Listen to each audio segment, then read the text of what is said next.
Le murmure des voix s'amplifia, comme une vague retenant sa puissance depuis trop longtemps. Des étudiants qui n'avaient jamais osé lever la main chuchotaient à leurs voisins. Des professeurs, d'ordinaire imperturbables, se penchaient vers leurs collègues, échangeant des regards lourds de sens.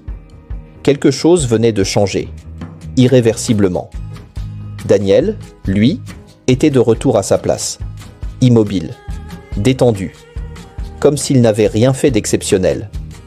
Mais ses yeux ne quittaient pas le tableau. Il n'y avait pas de triomphe dans son regard, pas d'arrogance, juste une sérénité qui déroutait autant qu'elle impressionnait. Cartwright n'avait toujours pas bougé. Une tempête muette faisait rage dans sa tête. Elle était célèbre pour sa rigueur, crainte pour son intransigeance, respectée pour sa maîtrise. Et pourtant, un étudiant que tout le monde avait sous-estimé, venait de briser toutes les attentes. En public, devant les meilleurs. Elle prit une inspiration discrète, ferma brièvement les yeux, puis s'avança de quelques pas vers le tableau. « Très bien, » dit-elle enfin. « Analyse intéressante. » Mais sa voix avait changé. Elle n'était plus tranchante, plus dominateur. Il y avait dans ses mots une mesure nouvelle, une retenue. Elle tapota légèrement le tableau du bout du doigt. « Ce que vous avez fait ici, ce n'est pas simplement juste, c'est original. » Un silence s'abattit à nouveau. Cette phrase-là, prononcée par Cartwright, résonnait comme une fissure dans le granit. Whittaker se redressa brutalement sur sa chaise, visiblement contrarié. « Avec tout le respect que je vous dois, professeur Cartwright, il aurait pu préparer ce problème à l'avance. » Un murmure d'approbation se fit entendre chez quelques professeurs. L'idée d'un coup monté flottait dans l'air, ténue mais insistante. Après tout, accepter qu'un étudiant inconnu, sans recommandation, sans réseau, ait pu surpasser tout le monde, cela remettait en question bien plus qu'un simple exercice. Mais Cartwright ne tourna même pas la tête vers Whittaker. Elle regardait toujours le tableau.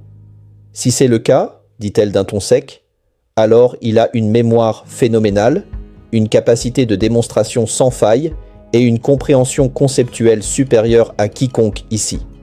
Ce n'est pas de la triche, c'est du talent. » Whittaker serra les dents. Daniel, lui, ne réagit toujours pas. Un autre professeur se leva, une femme, une spécialiste des mathématiques appliquées en intelligence artificielle. Elle s'exprima avec calme, mais sa voix portait loin. « Ce que nous avons vu ici dépasse le cadre d'un cours. Cet étudiant doit être présenté à l'équipe du projet Aurora, immédiatement. » Plusieurs têtes se tournèrent, surprises.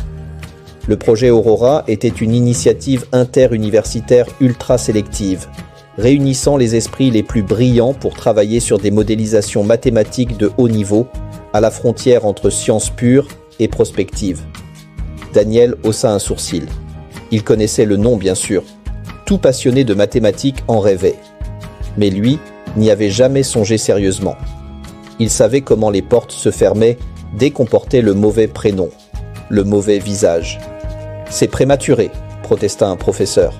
« Non », trancha la chercheuse. « Ce serait un crime intellectuel de ne pas l'y intégrer. » Et soudain, pour la première fois depuis qu'il avait franchi les portes de cette université, Daniel se sentit vu, pas simplement observé, vu. Daniel n'avait pas prononcé un mot. Il écoutait, il observait. Les visages, les silences, les regards qui glissaient sur lui et revenaient, plus lourds, plus hésitants qu'avant.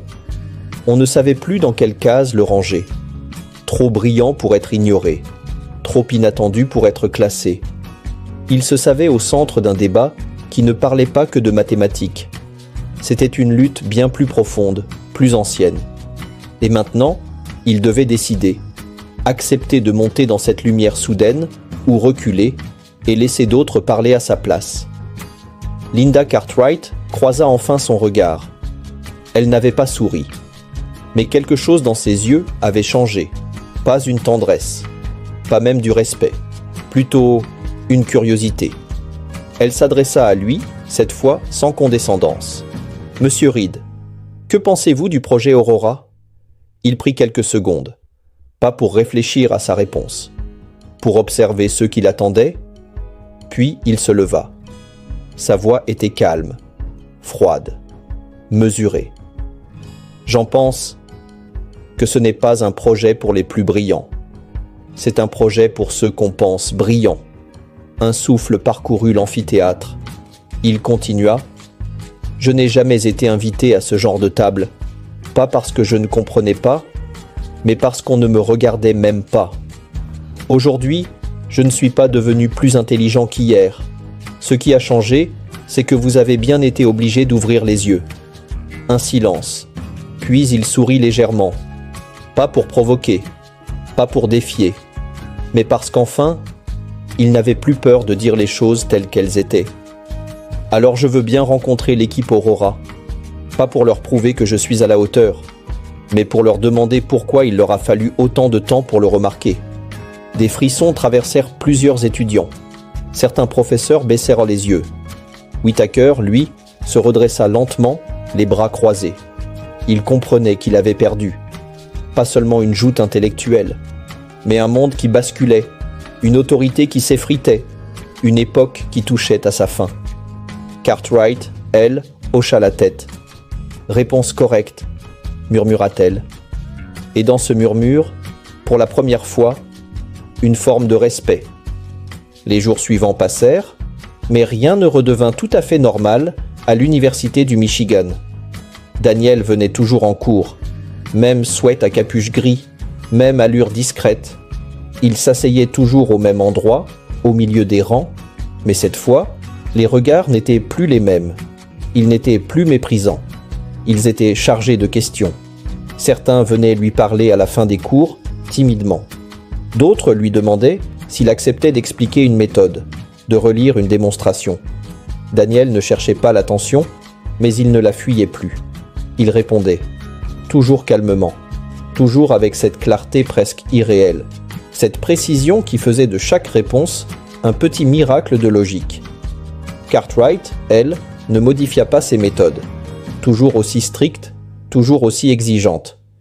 Mais plus jamais elle ne regarda Daniel comme un imposteur. Et parfois, dans ces silences, il y avait comme une reconnaissance muette. Un jour, elle le croisa dans le couloir. Personne autour. Elle s'arrêta.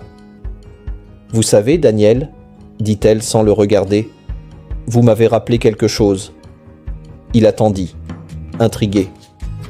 Qu'une salle de classe n'est pas un champ de bataille, mais un laboratoire, et qu'un professeur ne perd rien à être corrigé par un élève, s'il est honnête. Daniel sourit. Ce n'était pas une excuse, ce n'était pas une rédemption, mais c'était plus qu'il n'aurait jamais espéré. Puis, elle reprit sa marche, laissant derrière elle un air un peu plus léger. Et l'histoire de Daniel commença à se répandre, au-delà du campus, au-delà des frontières du Michigan.